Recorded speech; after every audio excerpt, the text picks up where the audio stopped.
Thank you very much, President Macron. Let me start off by saying, President Lula, don't worry, when we have the BRICS meeting, the issue of currency is top on the agenda, so we are going to discuss it. President Macron, I just want to start off on a very positive note in terms of what I think is evolving here. I think there is consensus that is clearly embraced by everyone that we need to address climate and poverty because they go together. There's a nexus. And as it were, we need to burn the candle on both sides. So that's important. So that's agreed.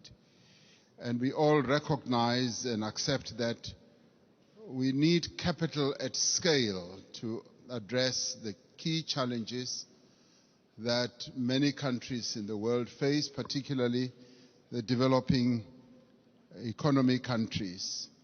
And we also would be agreed that there needs to be more cooperation and coordination between your development banks, multilateral development banks, and the private sector. There needs to be coordination so that there is no fragmentation, which you kept talking about. But I think what is important to many of us is that there should be solid consensus on the reform of the financial architecture of the world. Because without that reform, the dreams and the objectives that we have to address our challenges will not be realized. And those reforms need to touch on a whole range of issues. Mr. Mo Ibrahim yesterday even spoke about something that we may think is insignificant, that the boards of directors of your multilateral institutions are not made up of independent directors. They are largely internal people or shareholders. So that in itself, for us, it's an important reform. We also need to look at the distribution of the special drawing rights. I find it a bit difficult to be told that this is set in the rules and it will forever be like that, and that it's either you get 0 or you get 34 billion. In our view, this is not a zero-sum game. It's a game where we all need to be dealt with equity in an equitable manner. And there is a need for reform in that regard as well. And the other important thing for this to happen, it will help us not to participate as unequal cousins in these institutions.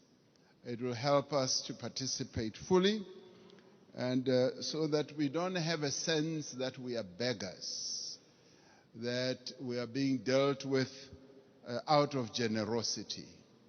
I think it's important in the new era that the world is in now that there should be a good measure of equality among sovereign nations.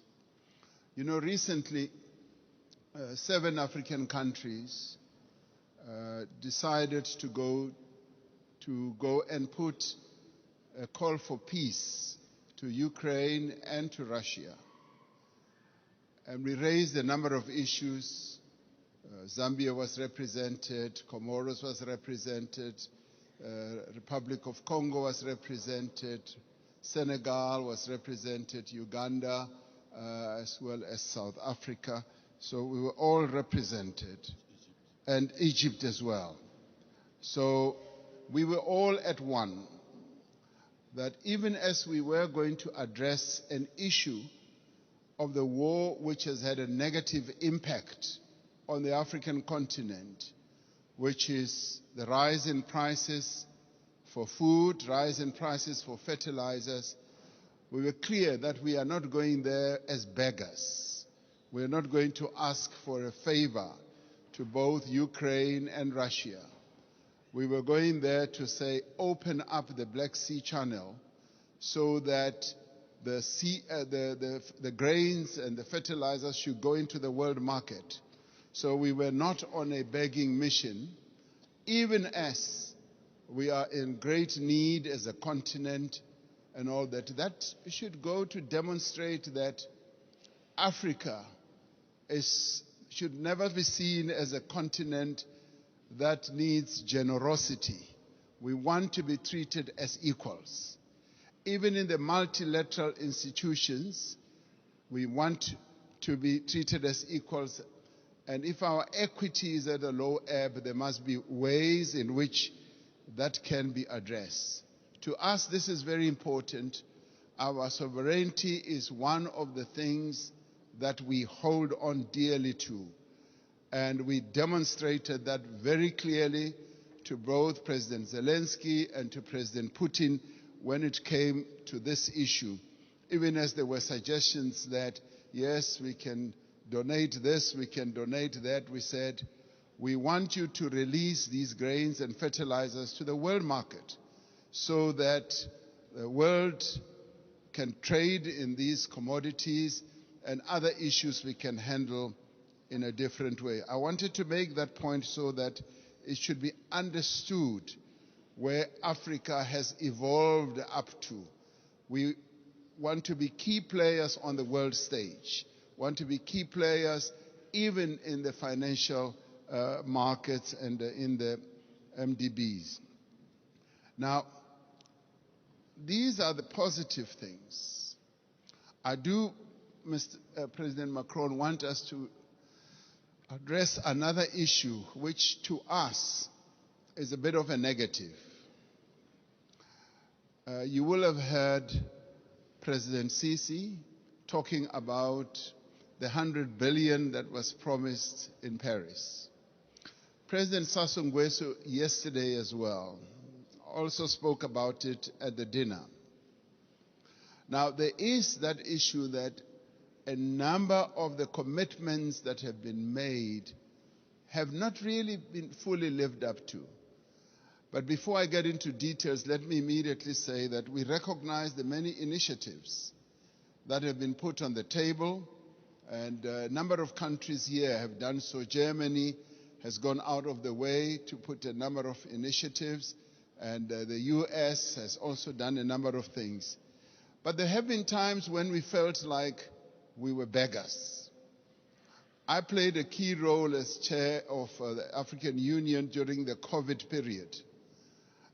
We felt like we were beggars when it came to vaccine availability, when we felt we needed access to vaccines, and the Northern Hemisphere countries had bought all the vaccines in the world, and they were hogging them.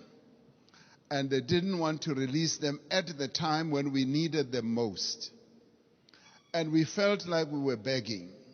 And at times it felt like they would just be droppings from the table, that yes, we will give you that and that. And let me tell you something that generated a lot of resentment. We resented that, and it got worse when we said we want to manufacture our own vaccines.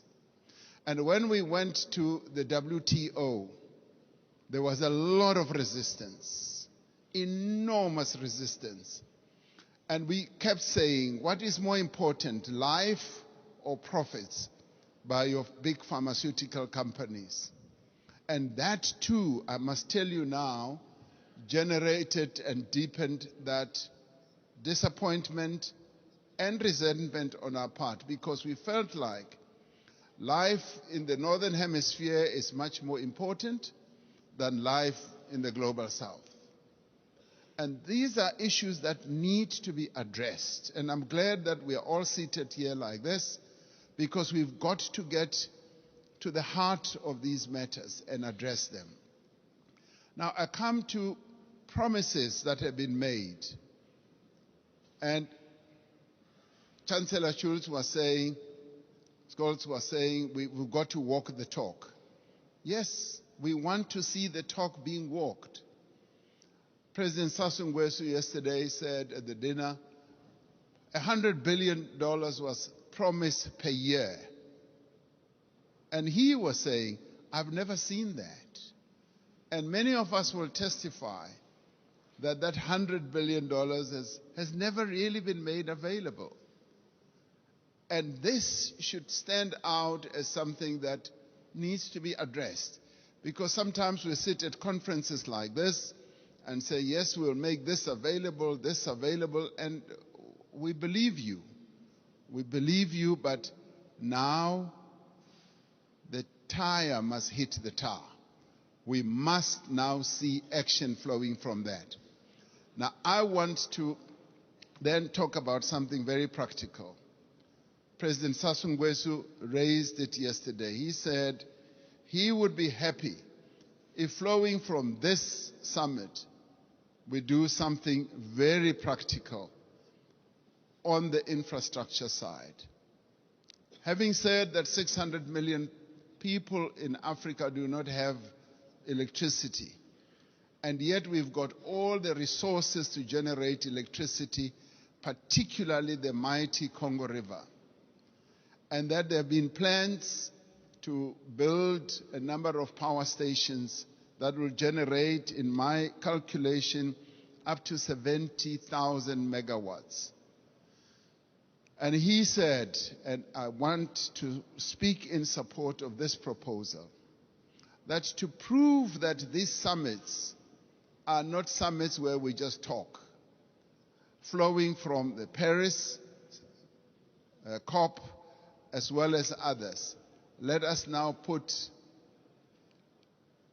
money on the table and collectively say we are going to address this mega project. A mega project which will in the end generate electricity for up to 12, 15 African countries all at one go. And this is a project that I think the multilateral development banks here working together, the call that you've made, President Macron, can actually fund. And where, as we rise from this, we should be able to say the Inga Dam is now going to be developed into the Inga Power Station, the one that President Sassou Nguesso mentioned, and the next one as well. If we can do that, then we as Africans will now be convinced that these summits are really meaningful. We will now go home and say, you know what, it's worthwhile going to these summits, coming to Europe, and to listen to all the promises because they are willing to act on the promises. This is what President Macron, I believe, will be one of the most important outcomes. The reform of the financial architecture, as well as a practical project, infrastructure project that is going to add a lot of value. President Sisi and I have been talking about a railway from Cape Town to Cairo for years. We will leave that for the next summit, but the one on generating electricity and building power stations on the Inga Dam is the most important, that is immediate, that I believe needs to be addressed now. Let's get that done, and then we will be convinced that you are serious with the promises that you make. Thank you.